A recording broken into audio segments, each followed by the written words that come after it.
Welcome to the Learning Pines YouTube. We hope this video helps. You begin by preparing both devices. First, make sure your Sony Smart TV is on and you can navigate settings with the remote.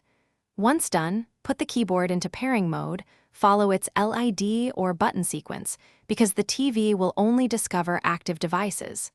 Next, open Settings and go to Remote and Accessories to start searching. Do this now. It's the essential first step that lets the TV find the keyboard, so you can finish pairing without extra adapters or apps. You'll now complete the middle steps that actually link the keyboard. On the TV, choose Add Accessory and watch the list. When the keyboard appears, select it immediately. If the TV asks for a PIN, type the numeric code directly on the keyboard and press Enter. This authorizes the connection. Make sure to stay patient. Some models take 5–10 seconds to finalize. Once paired, the TV will show the device as connected, and the keyboard should send input across apps and search fields.